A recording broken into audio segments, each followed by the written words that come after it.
Salah satu tugas dari seorang industrial engineer atau insinyur TI adalah merancang sebuah sistem sosioteknikal.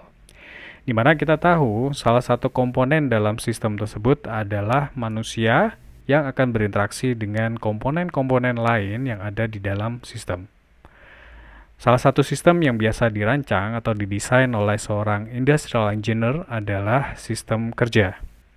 Di sini tugas dari industrial engineer adalah bagaimana merancang atau mendesain sebuah sistem kerja dengan menitikberatkan aspek manusia sebagai salah satu komponen dalam sistem, dengan salah satu targetnya adalah meningkatkan efektivitas, efisiensi, dan juga produktivitas dalam sistem tanpa mengabaikan aspek-aspek penting atau faktor-faktor penting dari manusia. Dalam mata kuliah perancangan sistem kerja ini, kita akan belajar banyak terkait dengan hal-hal yang digunakan dalam merancang sebuah sistem kerja di sistem yang kompleks. Tapi sebelum kita membahas lebih detail, lebih dalam lagi terkait dengan apa itu perancangan sistem kerja, kita akan berkenalan terlebih dahulu dengan apa itu work design atau perancangan dari sebuah pekerjaan. Di sini kita akan membahas beberapa hal, salah satunya adalah terkait dengan sejarah perkembangan dari studi kerja atau work study dan work design. Kemudian kita akan mengenal apa itu pekerjaan, kerja, bagaimana hubungannya dengan waktu, dan juga bagaimana itu nanti dikaitkan dalam perancangan sistem kerja. Dan terakhir kita akan membahas terkait dengan produktivitas sebagai salah satu output dalam perancangan sistem kerja. Bicara terkait dengan perancangan kerja atau work study and work design, tidak ada salahnya kita coba menengok ke belakang terkait dengan sejarah bagaimana pengaturan tentang kerja ini dimulai. Pengaturan tentang pekerjaan ini sebenarnya sudah ada sejak zaman Babilonia kuno. Nah, teman-teman mungkin pernah mendengar istilah Hammurabi Code atau Undang-Undang Hammurabi, di mana salah satu dekrit dalam undang-undang tersebut ini berkaitan dengan penentuan berapa banyak pekerja itu harus dibayar. Misal pekerja lapangan atau penggembala ini dijamin mendapat upah minimum 8 karung jagung per tahunnya, atau kusir sapi dan juga pelaut ini menerima sebanyak 6 karung. Jadi di sini ada pengaturan terkait dengan minimal gaji atau minimal pendapatan yang diperoleh oleh profesi-profesi tertentu. Nah, selain sejarah terkait dengan pengaturan pekerjaan di zaman Babilonia kuno, di daratan Cina mulai mengenal prinsip spesialisasi pekerjaan sekitar tahun 1644 sebelum Masehi. Di masa itu, pekerjaan dibagi ke dalam beberapa pekerjaan utama. Ada pengrajin yang pekerjaannya adalah membuat perkakas dan senjata. Ada pendeta yang menggunakan tulang orakel untuk meramal masa depan dan juga menghubungi leluhur mereka. Misalkan ada pedagang yang tentunya menjual barang dan makanan, dan bahkan ada pekerja khusus yang membuat kuburan untuk para bangsawan. Di masa modern, khususnya setelah revolusi industri, perkembangan terkait dengan pengaturan pekerjaan bisa dibilang cukup remarkable sejak adanya gerakan scientific management yang dimulai pada akhir tahun 1800-an di Amerika Serikat sebagai respons atas kebutuhan untuk perencanaan dan pengendalian aktivitas pekerja produksi yang semakin banyak pada waktu itu. Nah, tokoh-tokoh penting dalam scientific management ini atau dalam gerakan ini ada beberapa orang. Salah duanya adalah Frederick W. Taylor dan pasangan suami istri Frank and Lillian Gilbert. Pendekatan utama dari scientific management ini adalah sebagai berikut.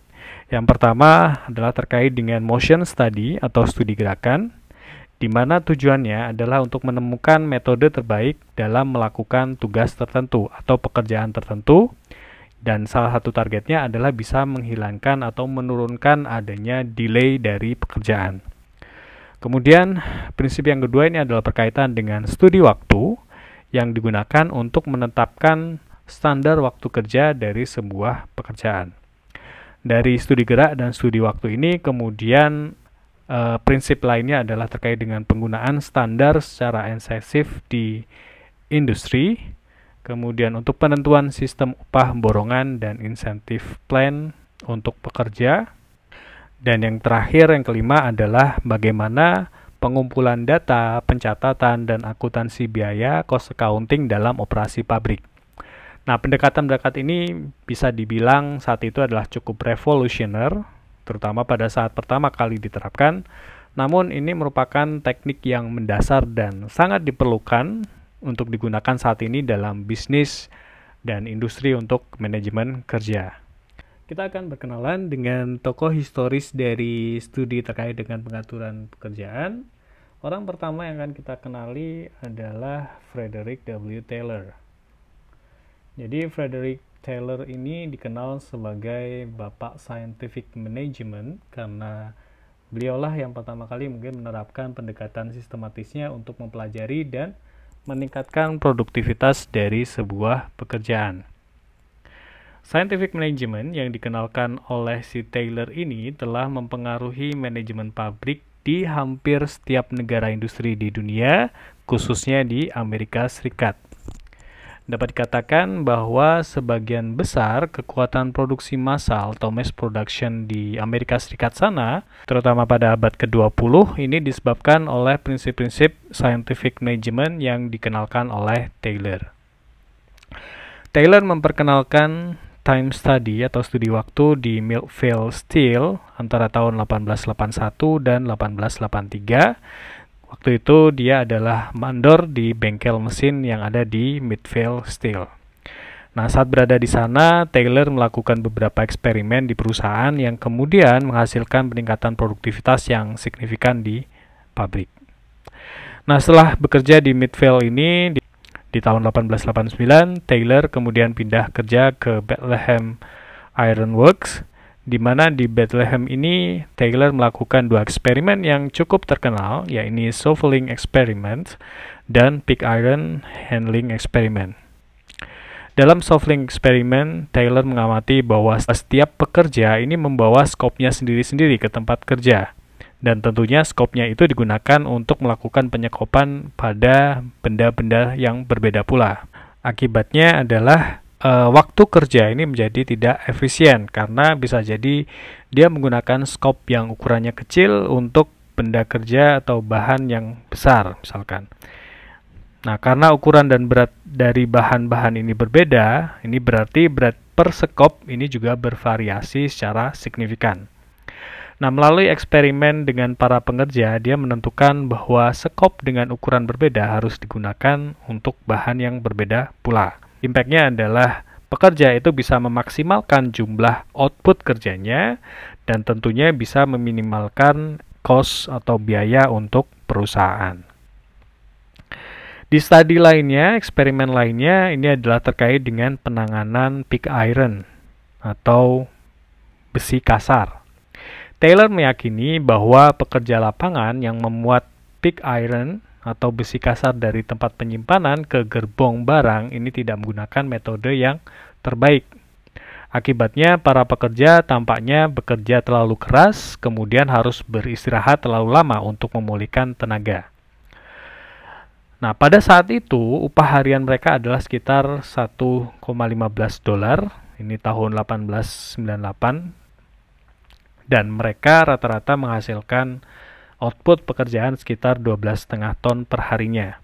Nah, Taylor kemudian dihadapkan pada salah satu dari pekerja yang namanya Smith dan menawarkan kesempatan untuk mendapatkan $1,85 per hari jika dia mau ikut instruksinya Taylor tentang bagaimana melakukan pekerjaan itu. Instruksinya adalah perbaikan cara pengambilan, cara pengangkutan, dan juga cara penurunan besi kasarnya dikombinasikan dengan istirahat yang lebih sering tetapi lebih singkat. Nah, si Smith ini terpikat oleh tawaran si Taylor untuk mendapatkan lebih banyak uang. Dia setuju dan dengan menggunakan metode yang improve oleh si Taylor ini, kemudian Smith dapat secara konsisten memuat 47 ton per harinya, di mana angka ini tentunya lebih banyak dibandingkan output kerja harian dia sebelum adanya improvement. Dan tentunya dia mendapatkan upah yang lebih banyak daripada dengan menggunakan metode sebelumnya. Nah, kontribusi dari Taylor dalam work design atau pengaturan kerja ini adalah dia memperkenalkan sebuah sistem berdasarkan tugas. Jadi Taylor ini mengusulkan agar pekerjaan setiap karyawan itu direncanakan oleh manajemen setidaknya 1 hari sebelumnya. Para pekerja harus menerima instruksi tertulis yang lengkap yang menjelaskan tugas mereka secara rinci dan mencatat cara untuk menyelesaikannya. Setiap pekerjaan ini memiliki waktu standar yang ditentukan oleh studi waktu atau time study, di mana time study ini dilakukan oleh para expert dalam hal tersebut. Nah, dalam proses pengaturan waktu, Taylor juga menganjurkan untuk membagi tugas kerja menjadi beberapa divisi pekerjaan atau yang kemudian kita kenal dengan sebutan elemen-elemen kerja. Nah, ini sekilas terkait dengan Frederick Taylor atau Bapak Scientific Management yang ada di teknik industri. Tokoh yang kedua ini adalah pasangan suami istri Frank and Lillian Gilbert. Jadi si Frank ini dikenal sebagai Bapak Motion Study karena dia dikenal dengan upayanya untuk menganalisis dan menyederhanakan pekerjaan manual. Dua dari teori pentingnya terkait dengan pekerjaan adalah yang pertama bahwa semua pekerjaan itu terdiri dari 17 elemen gerakan dasar yang kemudian dia sebut dengan terblik. Dan kedua adalah setiap pekerjaan itu pasti ada satu metode terbaik untuk melakukan sebuah tugas yang diberikan. Nah, Frank ini kemudian menikah dengan Lillian Moller, seorang guru dan juga seorang psikolog di tahun 1906, dan bersama si Lillian ini, Frank kemudian berkolaborasi dalam riset yang berkaitan dengan studi gerakan, di mana hasil dari studi gerakannya ini berkontribusi pada pendekatan-pendekatan manusia dan sosial dan bagaimana kontribusinya dalam pekerjaan. Jadi, Frank and Lillian Gilbert ini adalah pendiri teknik studi gerakan modern yang dapat didefinisikan sebagai studi terkait dengan gerakan tubuh yang digunakan dalam melakukan operasi untuk meningkatkan operasi dan juga menghilangkan gerakan-gerakan yang tidak efisien, menyederhanakan gerakan yang diperlukan, dan kemudian melakukan urutan gerakan yang sesuai untuk efisiensi yang maksimum.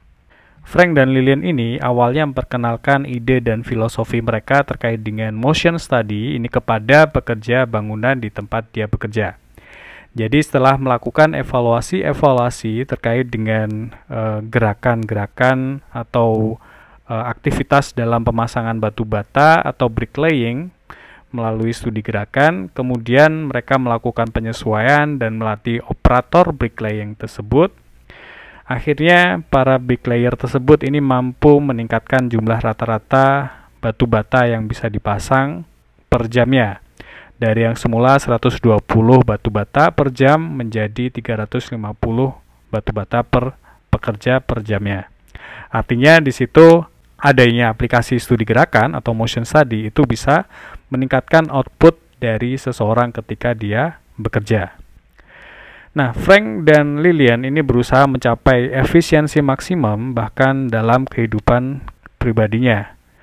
Putra dan putrinya yang tertua ini menceritakan bahwa ayah mereka ini sering melakukan pencukuran rambut menggunakan pisau cukur di tangan kanan dan kirinya secara bersamaan. Artinya ada pemanfaatan antara kedua tangannya untuk mencapai efisiensi waktu dalam melakukan pencukuran.